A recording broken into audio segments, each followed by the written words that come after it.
Hello, everyone. How are you today? It's a beautiful Sunday afternoon here in Lower Mainland. Actually, we're in Surrey right now. And oh, I'm sorry.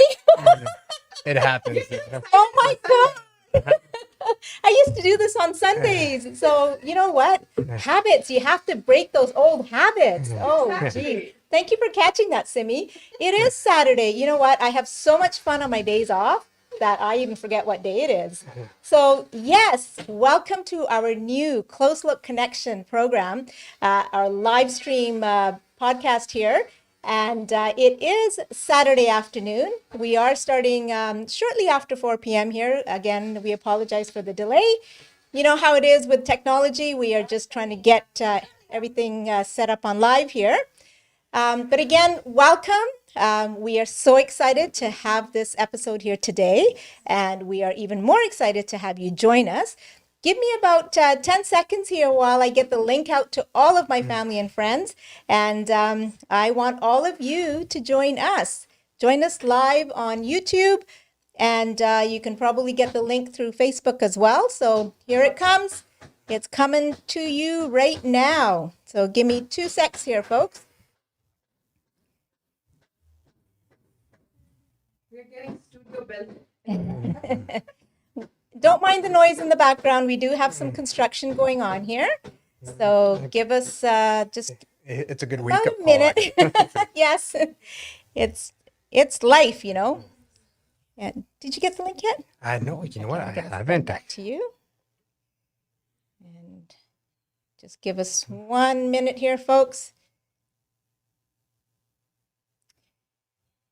You know, I'm not the best at technology, so I'm with you on that. I'm one. old school.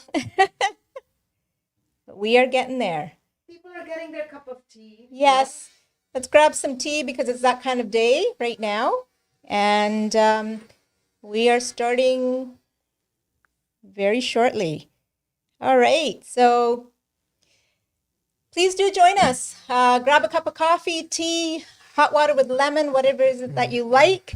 and let's have a great hour of chit chat. Before we start on our program today, I do want to remind everybody that we do have the Close Look United Foundation, the talent show that's coming up. It's coming up on November 21st, which is very soon. Just in a couple of weeks here now. I think just a couple of weeks here. Registration is open for all of you young folks that have so much talent. And if you're under the age of 25, you can go on the website at closelook.ca, register, and we look forward to having you there. We will have singers, dancers, magicians, visual artist, you name it. We will have somebody participating and showing off their lovely talent. There's going to be a lot of cash awards in each category. We have some wonderful sponsors on board with us this year, as in the previous years, and that is just amazing to see how the community pulls together and really supports the youth in our community.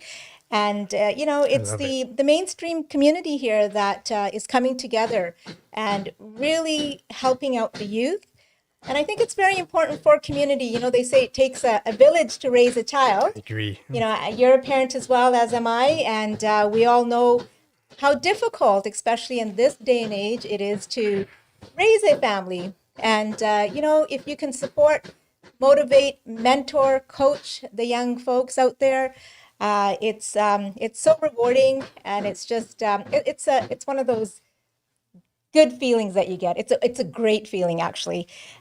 So please do, if you have young folks in your family under the age of 25, encourage them to get on that website, check it out, and don't be shy. This is your opportunity to get yourself out there.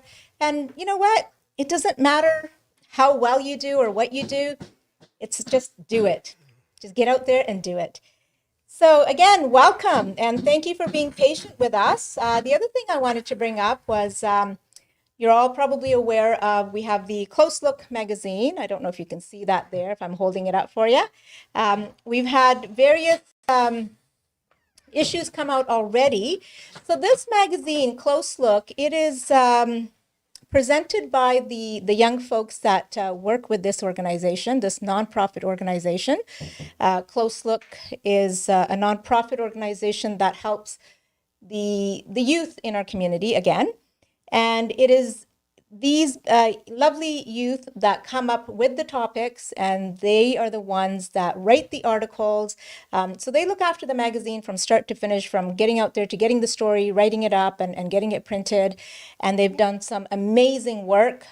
These are all issues that are very close to us, everyday issues that we deal with. Anxiety is a big one. Stop bullying is one that they've done.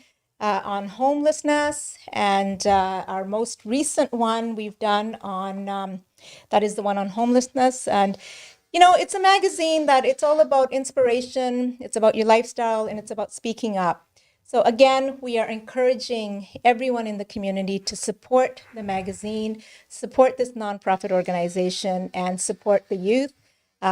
Let's do this together. You know what? It is very rewarding.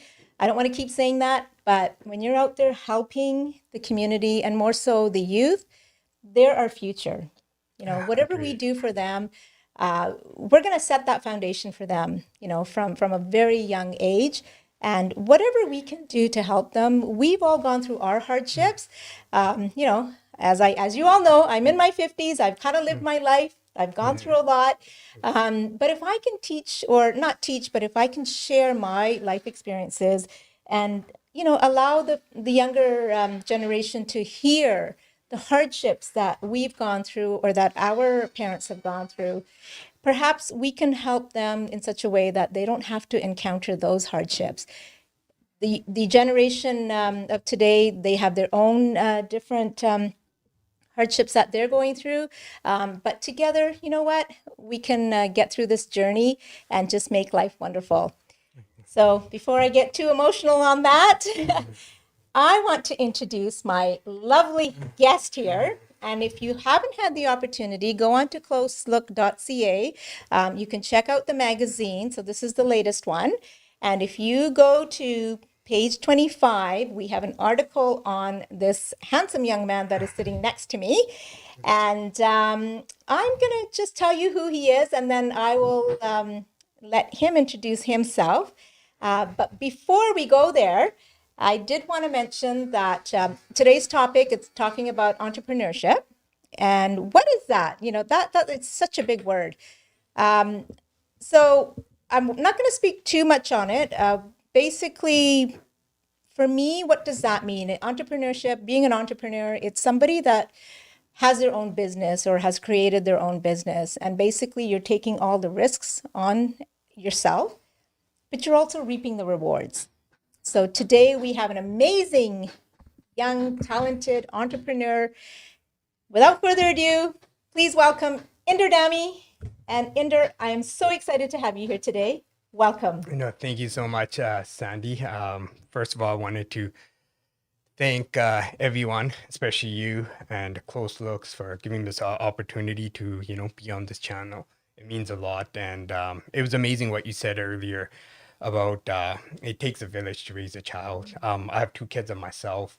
And, it kind of gets scary, when they're in the community, right? There's a lot of people that you can't trust, right? So if we all stick together, it's a good feeling and stuff. And, pretty much what me and you went through in the past, obviously we don't want that, going to our kids. And yeah, nowadays it's hard to find that mentor and role model and stuff. And it's, sometimes we can't always be there for our kids, right? So Very true. you know what, you have to rely on your neighbor. And I think that's where things come in. And people have this goal, it takes a village to raise a child and stuff. And I know, if we all stick together, this world will be a lot better place. So yeah, thank you for all those kind words that you said about me and stuff. And I'm really excited. And this is definitely an honor. Well, we are so excited to have you here. So as mentioned, our topic today is talking about entrepreneurship, being an entrepreneur, which you are, and very successful at that.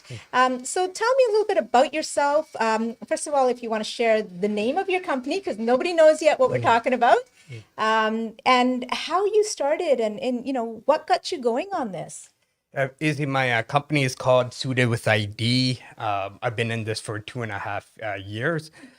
So I'll just go back to how things started. Since I was a little kid, I was always into fashion, right? Like dressing up, looking good. And the other thing most important was I wanted to be unique. Wow. Yeah. So I wanted to kind of stand out, compared to, the regular person out there. I used to watch a lot of TV, so I would actually get really inspired, right, from people that were like overseas, mostly UK. I would actually pick up my fashion from there, London. So yeah, when I just started growing up, I would get a lot of compliments from people. They were like, "Hey, Anders, you know what? You're dressed a little different and stuff, right? We love your sense of style, right? Where do you pick this up, right?" And I would go out, even out of my comfort zone, like wear different colors that people that would shy away from. So even the people that would make comments that, "Hey, man, I don't know if I would wear something like this. This color isn't for me." Yeah. But when I would wear something like that, I would get a lot of compliments on it and stuff, right? So I would kind of inspire people to get out of their comfort zone, right? Try something different. Excellent. And then from there, my fashion just got advanced the more years that went by. So 6 years ago, when I got married, I met a beautiful woman, my wife, that is... Hopefully it was your wife. Yeah, it was my wife. So she was basically into fashion too, even at a higher level than I am. So I know when I would go shopping for suits, we would see like the classic colors, like the navy, blue, grays, charcoal, black. Nothing wrong with those colors, but those colors have been around for so many years, right? And those are the basic go-to colors, especially for men, right? And then the other thing is suits wouldn't be custom. They'll be right off the rack. So when I would shop around, me and my wife would talk about it. We're like, yeah, we want to go for something that's a little bit more custom. So even when we would go to like a lot of custom stores, they would have options, but things would be very limited. So it's like, you would only have like, some fabric to choose from and just few things that you can customize, but the rest you couldn't, right? So when I would actually order suits for myself, I just felt like something was missing. I'm like, it's not like a complete package. So I would tell my wife, hey, I like this about this. If I could, I can change this about the suit, but it wouldn't allow me to do that. And I feel like when I would go into shops, all the details that goes into the suit, I don't think it should have been done within like 20 to 30 minutes. I think a lot of work actually goes into that. So one day my wife, she brought it up to me. She's like, hey, Ender, you know what? You've been into fashion for such a long time. You're all about the suits. You get a lot of compliments. Your friends even ask you for tips. You know, why don't you pursue this as your as a business, right? Because it's basically Wow. passion, right? Like I Yes. had passion for this, so it wasn't like about the money or anything. I just wanted to kind of be out there where I can inspire people to dress the way how they want to dress. But that would only come with having options. So Yes. you have to put your clients into a driver's seat. And I felt like I was in that position before, and now I am, and I basically are putting my clients in that seat too, where they're in charge of all their designs. Wow, that's amazing. So it's actually your wife that got you started on this because she saw that you did have the passion and absolutely you have the eye for the fashion as well. You mentioned that you watched a lot of the fashion in London, and yes, I lived in England when I was a small child. Yeah, so you know it all. But You've you know, seen it. they do say that even for fashion around the world for men and women, it comes from Europe, from Yes, London, right? absolutely. You know, we're kind of, I think in Canada, it's sort of the last stop for the fashion where it ends up. It's true. It's Yeah, true because so I would actually even bump into people, even if it was in the mall, and their jackets, their blazers, just their whole style, fashion was different. And it's strange when I would actually approach them. I'm like, hey, where did you get this from? I love this, and they're like, oh, it's not from here. They're like, it's either London or a different country. I'm like, it makes sense because it's yes. something that we don't see here. And they would even tell me, yeah, this is like from 2 or 3 years back. So I feel like things are very advanced in other countries versus here. Yeah, no, for sure. And you know, you talk about colors. Yeah, like I have four grown boys. They're in their late 20s and 30s now. But you know, they do stick to those traditional colors, like for the men, the grays, the blacks, uh, navy, you know, and when there's, especially with our Indian culture, our outfits are so vibrant, and you want that for the men as well. And getting them to get out of that comfort zone, like you said, it's like you have to experiment with You something have to. different. And now that we are incorporating our culture into it as well, and you know, I'm looking at some of these pictures here. I mean, my God, this coral, I would call that coral or peach. You know, it looks amazing. And if you can pair it with the nice combination of colors, you know, Absolutely. it actually brings everything out. Like this one here, you're wearing the burgundy with the pale yellow. Yeah. And who would think to do that on a men's suit, right?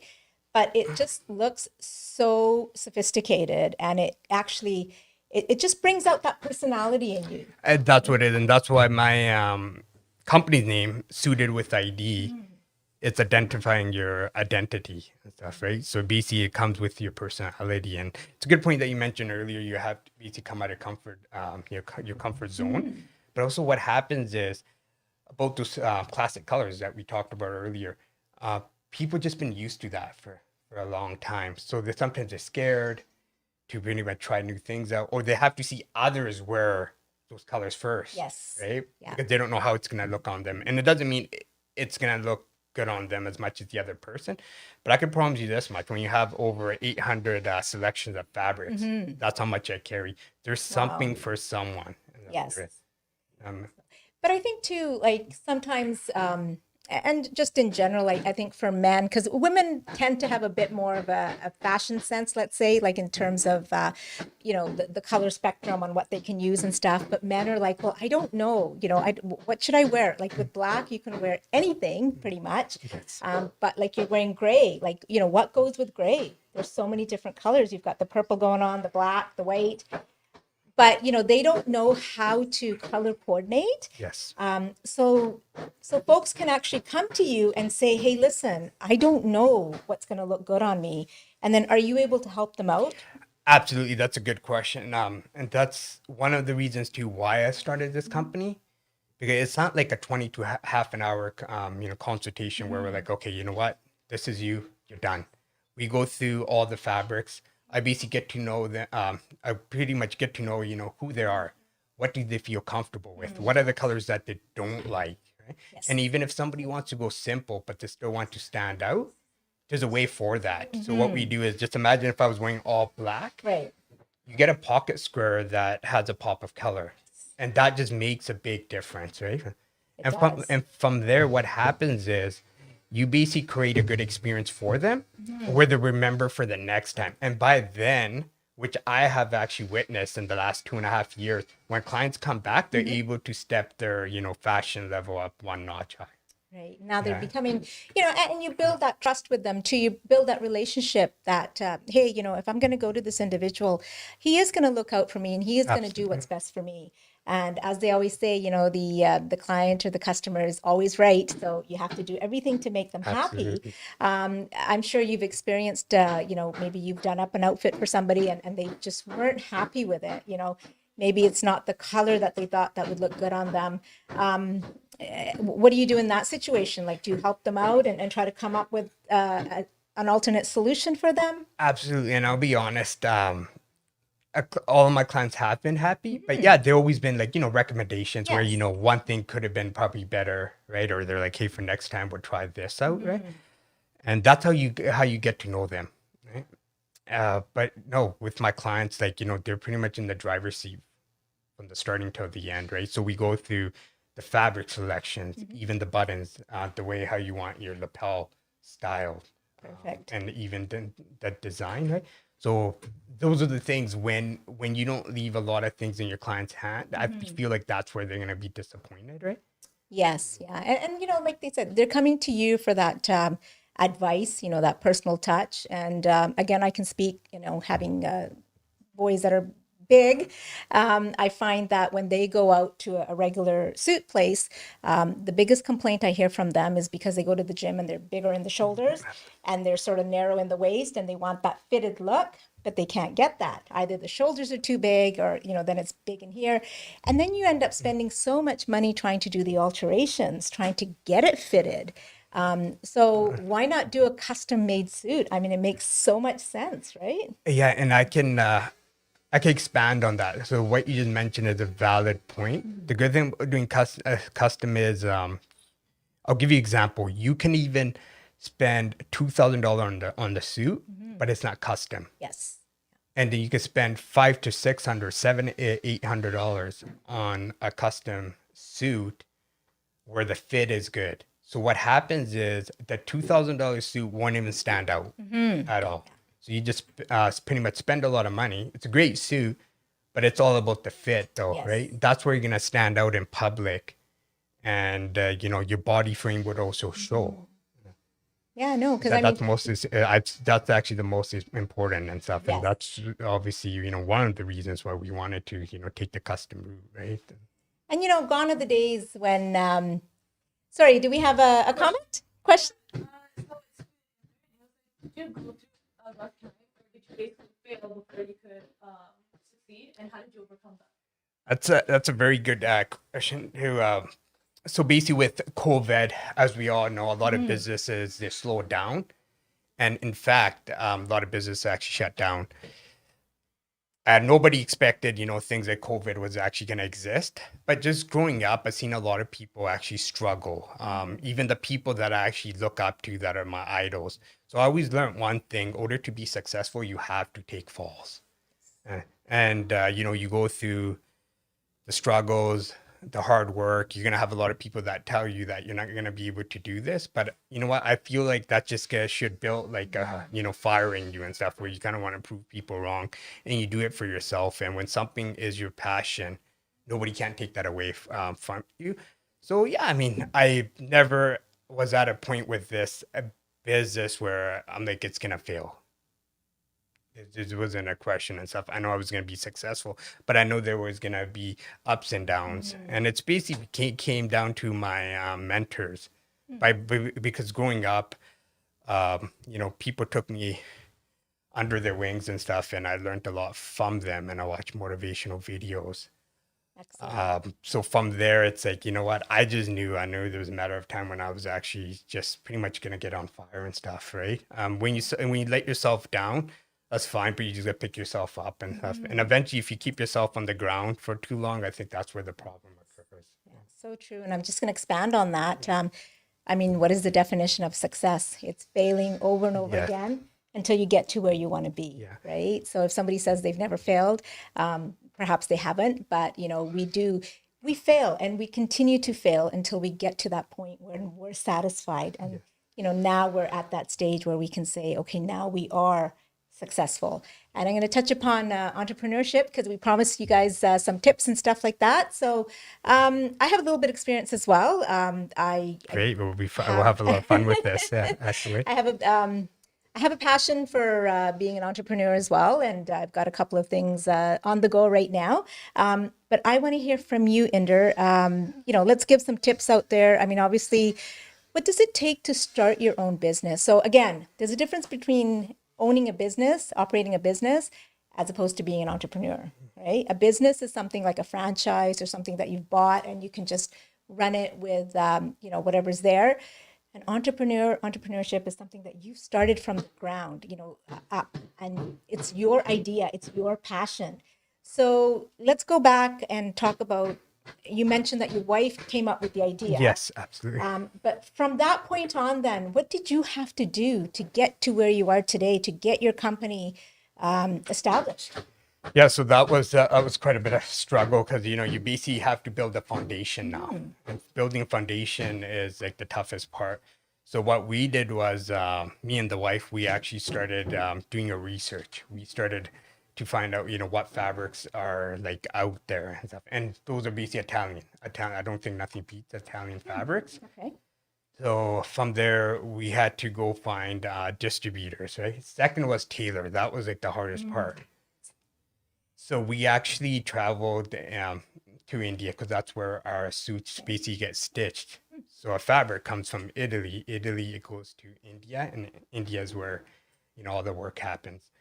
So from there, we went through. So I'm just going to ask you, what part yes. of India do you get the tailoring done? Mumbai and Delhi. Oh, wow. Okay, so the big cities, and that's where a lot of the well-known tailors are. So that's Yes, awesome. they are. So from there, I basically went there for 2 to 3 months. So, as we know, it's the first place you go to, sometimes not going to work out. You have to go to 2, 3 different places, right? So that's the thing. This wasn't something that we started overnight. We wanted to make sure a lot of hard work went into it, and we wanted to make sure we did it right. And once again, you're going to have some struggles, and you learn from it. That's how you make yourself better. So we tried some tailors out. Finally, I think it was the 5th or 6th tailor that we were really satisfied with. So we started making suits for ourselves, and then from there we started making them for our friends, and we even did it for friends that had weddings. And from there, we thought we're ready to start this and stuff.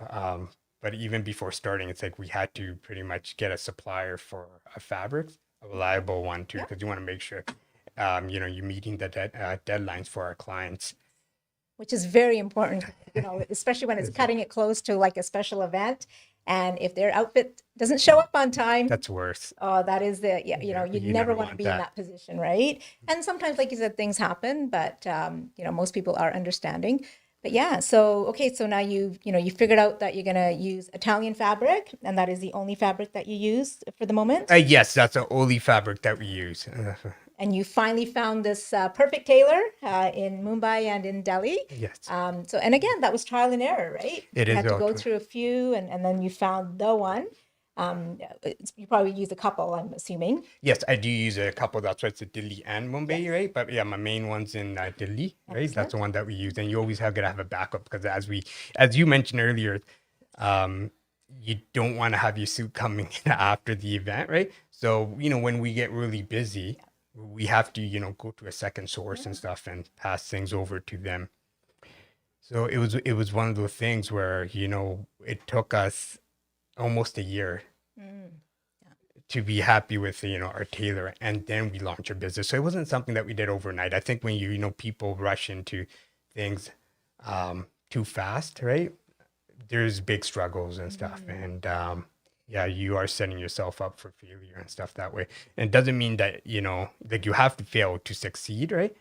But yeah, you don't want to be losing a lot of clients and stuff. Right? Absolutely. You want to make sure that you're ready, with your product, with the services that you're providing. So, like any business, normally you kind of have to sit down, have a business plan. Is that something that you and your wife did, like in the beginning, or were you just was this just you did things as they came along? Like, kind of go back to when you think about when you were first starting up, what were some of the steps along with obviously choosing the fabric, choosing the tailor, because that's the main service that you're going to be providing. But what else did you have to think about? Did you think about marketing? Did you think about social media? Did you think about how do you get your name out there?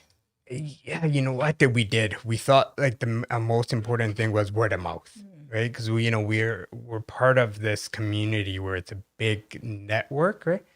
And I just have a lot of friends or family. Then I knew things were gonna start off with them, because any business that you start, the most support that you first get is from friends or family. Then it's like then you go out in the community and people see your work and they pretty much just start coming to you from there, word of mouth. But yeah, I did think about marketing, 'cause nowadays everything's on social media. So even before we actually started this, me and the wife, we actually sat down with marketing teams. My friends are in it. Once again, I have like mentors and role models that I look into, that I have. They're entrepreneurs, and they gave me a lot of advice, right?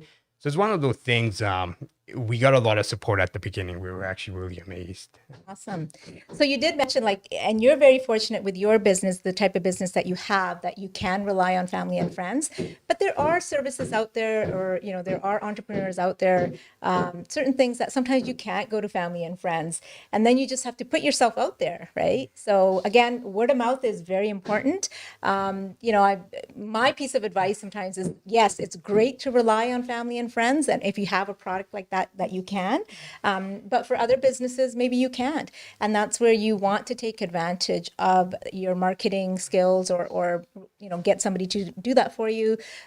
Get on social media. There's so many Social platforms media is now. huge, yeah. And just share as much as you can. And And they're what? free. And they're free. Like It's Instagram. free for the most part. It's Yeah. free. How about a website? You've got a website? Yes, it's www.sudewithid.com. Excellent. Yeah, and you can see me on Instagram. A lot of my work is on there. So that's where I get like some of my business from, Google. The other one thing is, as we were talking about marketing, I just wanted to kind of expand on that. I have a definition for being out there when you go out in the community. It's called like walking advertisement and stuff, Yes. right? So basically, when you dress up, you go to places, you go to galas, right? You go to a lot of receptions. And then that's where a lot of people, spot you. And once again, it's about being unique, right? And that's where people kind of end up noticing that one person is more out there, I guess, than others. And then you have a lot of people that come and approach you. And I had that a lot too in my last, 2.5 years, 3 years, 4 Wow. years. So you must own a lot of suits. Oh, yeah. Have you worn all of these? These ones, no, I haven't. But I myself, I have, to be honest with you, I got anywhere from 65 to 75 suits. And Wow, that's amazing. And yes, I mean, when it's your business, like you said, you are the walking billboard in a sense, right? You're the one that's out there. And it is true. It's that presentation. It's that image that you're putting out there. And yeah, people are going to come up to you and say, hey, wow, love your suit. Where did you get that from? Not so much, I think men now too are starting to ask each other. Women do. We always say, hey, where'd you get that outfit from? So speaking of women, now this is not just for men, is it? And, oh, you know what? You're right. It's not we make women's suits too, so we're customizing that. Hey, I'm glad you do, Yeah, because I was going to say, what about us? I was eventually going to get to Yes, that. yeah, no, I know. We've got so much to talk about. So let's talk a little bit more about your company then. I mean, you've been in business about 2 years now. It sounds like you're doing wonderful. I'm very excited for you. I'm very happy for you. Thank you. So do you tailor to all ages? Do you do children's wear? Tell me a little bit more about your services. Yes, so I basically do it from infant to any age and stuff. It's up to like 70, 80, 90, 100.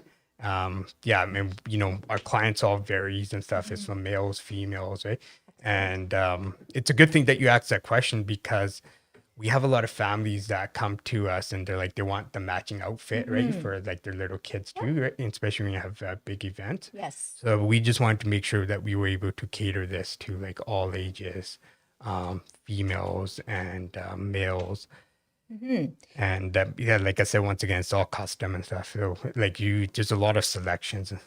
Excellent. Now, is it just traditional suits, or do you do sort of the or like any cultural outfit? Yeah, so we do traditional outfits too, but with that, I'll be honest, we haven't really advertised that because once again, like I mentioned earlier with the suits, we wanted to do trial and error. But then just for the last 6 to 7 months, we figured, you know what, now it's time to, step up the game. Let's offer more services, right, to our clients.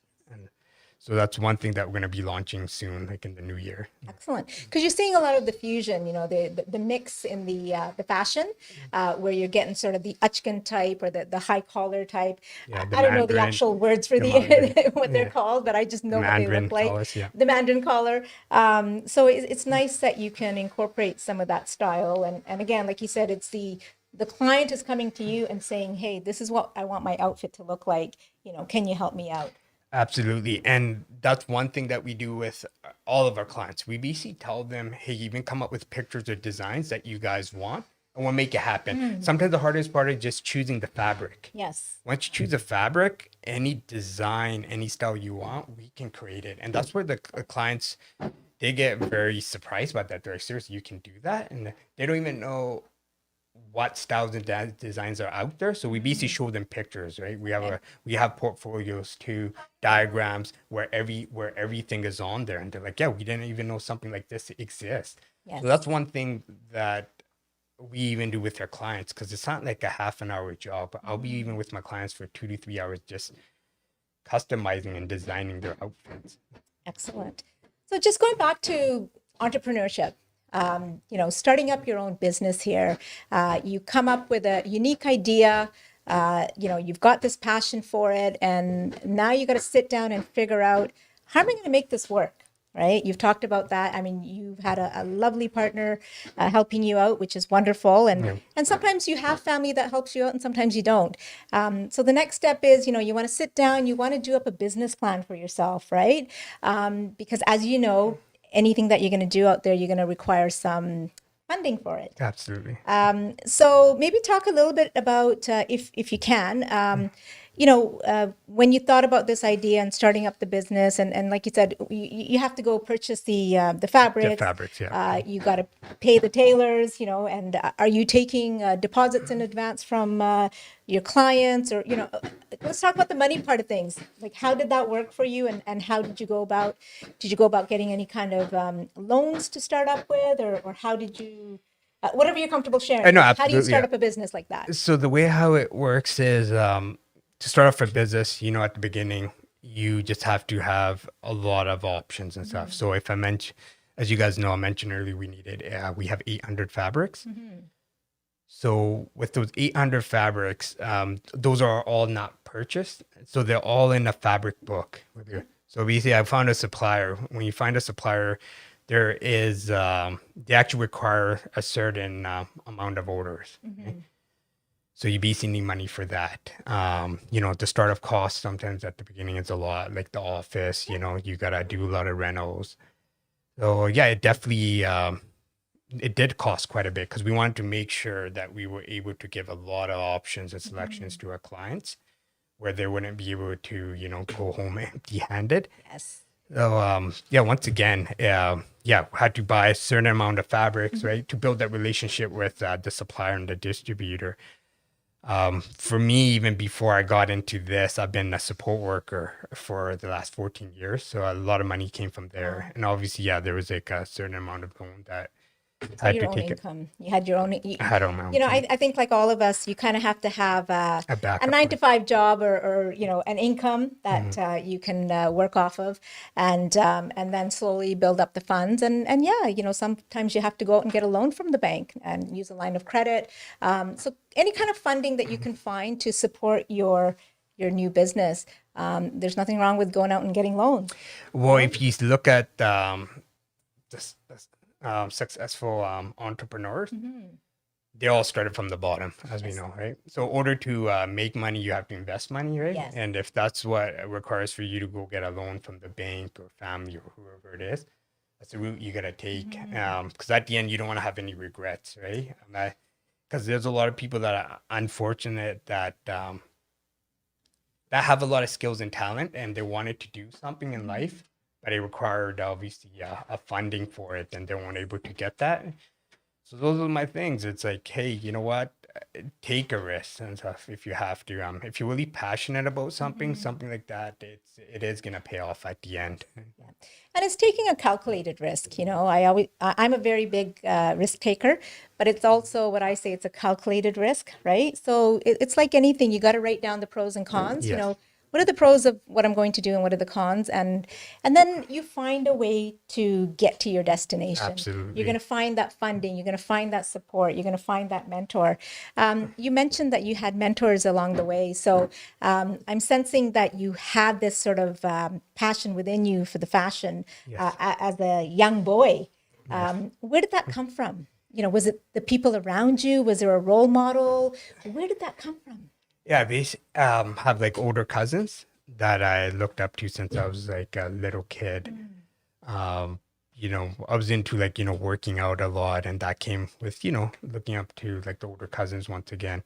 Excellent. Believe it or not, into Bollywood movies a lot. I know it's rare that you Yes. see a guy that's into Bollywood, right? So, we see all the actors, dressing unique with, the colorful colors, I guess you can say.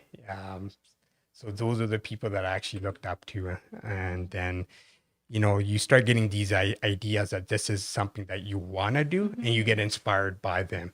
Yes. So like, once again, going back to when I was a little kid, my cousin, like, when you look up to somebody that's older than you, you get the maturity level too for pretty much where they are at.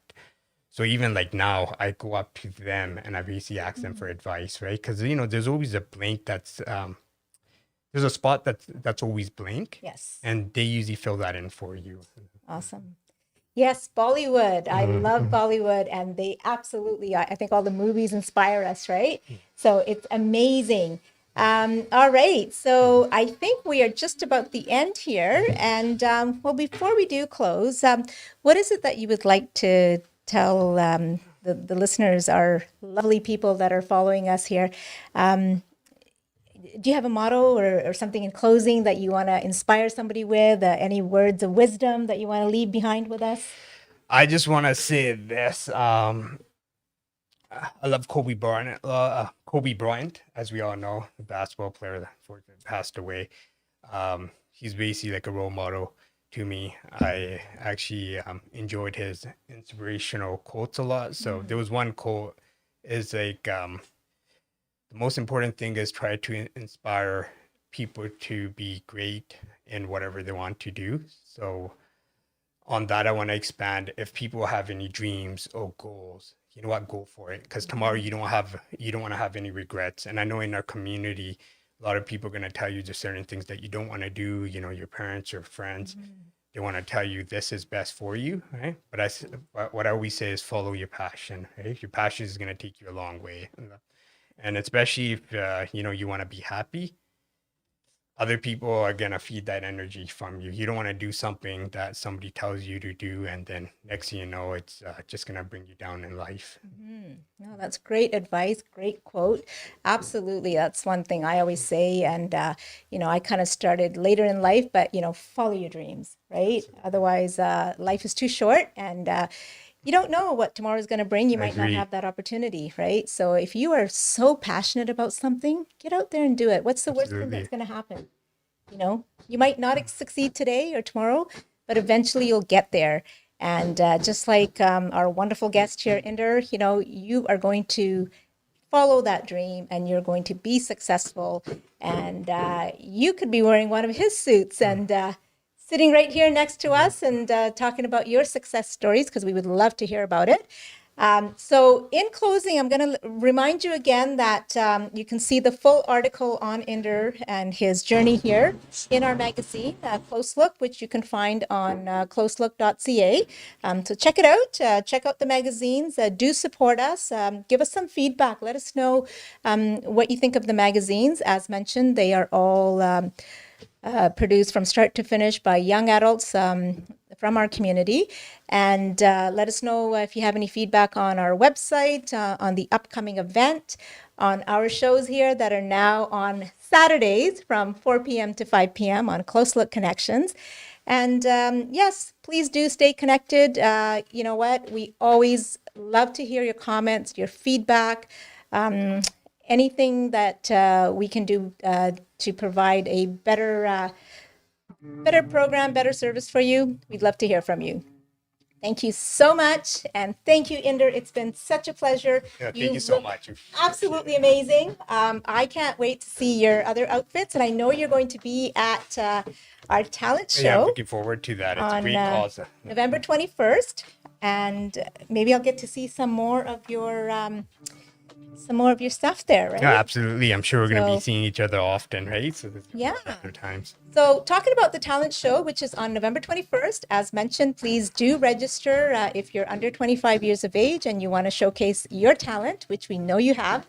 Or if you want to come as a guest in the audience, please reach out and we can get you some tickets. They are going fast, so please connect with Simi Chima or anyone on closelook.ca and we can get those tickets out to you. I just want to mention some of the sponsors. Again, you know, we can't do this without the sponsors. They have been just absolutely amazing. The City of Surrey, that is where our event is going to be held at. And One Step Solutions, A-Class, Auto Body and Glass, Freedom Capital, Manny Kang from SEMO Foundation. Amazing person. Yes, we'll be hearing from him very soon. And Raj from Expert Commercial Sales, City Digital Media, John Wilkin Academy. Sorry, is that 1550 Creative? 15? Oh, sorry, FinTech. I'm sorry.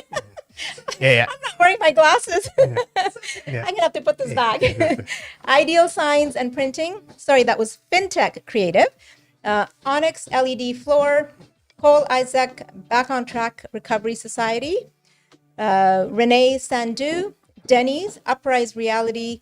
Pip Dollywall. AIM Media, MJM Furniture, Suited with ID, Inder Dami. Thank you so much, Inder. KYC Financial, Pacific Link College, Dave from Country Lumber. KYC Financial, I think we had wrote that before. Kaushal Law Corporation. Again, to all our sponsors, you're absolutely amazing. The youth really look forward to these events. They get a lot of joy being part of Close Look Productions. And, you know, I can't thank you enough.